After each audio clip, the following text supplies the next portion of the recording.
जिस अवधेश प्रसाद को अखिलेश यादव अयोध्या का राम कह रहे थे, उनका राजनीतिक करियर तो भाई फेल होता दिख रहा है। कारण उनका खुद का बेटा है अजीत प्रसाद। जो आरोप अवधेश प्रसाद के बेटे पर लगा था वो आखिरकार सच है भाई। सीसीटीवी फुटेज सामने आ गई है और पुलिस ने कई बड़े खुलासे किए हैं। क्या है पूरी खबर और कैसे सपा इस बार का उपचुनाव हार रही है, लगभग हार तय है, आपको इस रिपोर्ट के जरिए समझाते हैं। नमस्ते, मेरा नाम श्रुति है और अपना उत्तर प्रदेश न्यूज के डिजिटल प्लेटफॉर्म पर आपका स्वागत। पहले आपको ये बताते हैं कि अवधेश प्रसाद के बेटे अजित प्रसाद पर क्या आरोप है, उसके बाद आपको सीसीटीवी की सच्चाई बताएंगे। देखिए, रवि कुमार तिवारी की तहरीर पर अयोध्या की नगर कोतवाली थाने में अजित प्रसाद पर अपहरण, मारपीट और धमकी देने का मामला दर्ज हुआ है।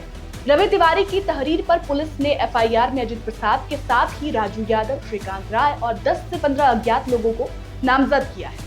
ये पूरा विवाद जमीन की रजिस्ट्री और पैसों के लेन देन से जुड़ा हुआ बताया जा रहा है। प्रॉपर्टी डीलिंग में पैसे को लेकर अजित प्रसाद और रवि कुमार तिवारी के बीच कई महीनों से तकरार चल रही थी, लड़ाई भी चल रही थी। उन्होंने कहा कि शनिवार, यानी रवि तिवारी ने कहा कि शनिवार 21 सितंबर को वे सिविल लाइंस में एसबीआई बैंक के पास खड़े थे। इसी दौरान अजित प्रसाद अपने समर्थक राजू यादव, एक सिपाही और 10 से 15 अज्ञात लोगों के साथ 4 पहिया गाड़ी से वहां आए। इसके बाद उन लोगों ने उन्हें जबरदस्ती गाड़ी में बिठा लिया। रवि तिवारी का आरोप है कि अजित प्रसाद ने उन्हें तमंचा लगा दिया, तमंचा दिखाया और सभी ने मिलकर गाड़ी में उसके साथ मारपीट करनी शुरू कर दी। गाड़ी में पूरे रास्ते उसके साथ मारपीट की जाती रही। तिवारी ने आगे बताया कि अजित प्रसाद एवं उनके साथियों ने तहसील के पास गाड़ी खड़ी कर दी और उनसे 1 लाख रुपए वापस लेने का वीडियो भी बना लिया। इसके साथ ही अजित प्रसाद ने उसे जान से मारने की भी धमकी दी। फिलहाल अयोध्या पुलिस मामले की जांच कर रही है। रवि तिवारी पुराकलंदर थाना इलाके के पलिया के रहने वाले बताए जा रहे हैं। अवधेश प्रसाद के बेटे की मुसीबत तब और ज्यादा बढ़ गई जब पुलिस को सारी सच्चाई का पता चला। पुलिस को सीसीटीवी फुटेज मिला, जिसको लेकर पुलिस ने क्या कुछ कहा है आप वो भी सुनिए। सर, क्या प्रकरण है? यह प्रकरण थाना कोतवाली नगर का है। इस प्रकरण में वादी द्वारा दिनांक 21/9/2024 को आरोपी गण के विरुद्ध उसे बंधक बनाकर ले जाने व मारपीट करने का आरोप लगाते हुए प्रार्थना पत्र दिया था, जिसकी जांच के क्रम में सीसीटीवी फुटेज से पाया गया कि वादी द्वारा अंकित समय पर आरोपी गण 5 गाड़ियों के साथ घटनास्थल पर जा रहे हैं एवं वादी को साथ ले जा रहे हैं। वादी द्वारा अंकित जमीन के संबंध में जांच करने पर विक्रेता द्वारा आरोपी को जमीन लिखने की बात बताई जा रही है। प्रकरण में प्राप्त तहरीर के आधार पर थाना कोतवाली नगर में सुसंगत धाराओं में अभियोग पंजीकृत कर गुणदोष के आधार पर समेकित साक्ष्य संकलन कर अग्रिम विधिक कार्यवाही की जा रही है। लोकसभा चुनाव में बहुचर्चित सीट फैजाबाद लोकसभा से 2 बार के सांसद लालू सिंह को समाजवादी पार्टी के नेता अवधेश प्रसाद ने 50,000 से अधिक वोटों से लोकसभा चुनाव में करारी शिकस्त दी थी। फैजाबाद लोकसभा सीट पर विजय होने के बाद समाजवादी पार्टी और अवधेश प्रसाद के नाम की चर्चा सियासत के गलियारों में बहुत जोर से चल रही थी, खूब हो रही थी। अखिलेश की खुशी का कोई ठिकाना नहीं था भाई।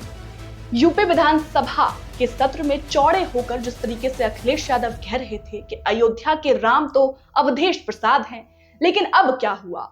अब तो ऐसा हाल लग रहा है जैसे मिल्कीपुर तो छोड़िए भाई, जनता अवधेश प्रसाद को अयोध्या के अंदर भी घुसने नहीं देगी। जो चर्चे आजकल सपा को लेकर हो रहे हैं उससे 100% आप गारंटी लीजिए कि सपा की हार इस बार के उपचुनाव में लगभग तय मानी जा रही है। पहले सपा नेता मोहित खान पर दुष्कर्म का आरोप लगा, फिर आपको वो वाकया भी याद होगा जब अवधेश प्रसाद को गांव वालों ने गांव में एंट्री ही लेने नहीं दी थी। वजह आपको याद ही होगा, मिल्कीपुर में दलित बच्ची के साथ दुष्कर्म हुआ था, जिसके 3 से 4 दिन बाद अवधेश प्रसाद सांसद साहब गांव पहुंचे थे, जिसके बाद गांव वालों ने कहा था कि भाई इतने दिनों बाद वो आए हैं, यानी अवधेश प्रसाद आए हैं, हम उनको गाँव में नहीं घुसने देंगे।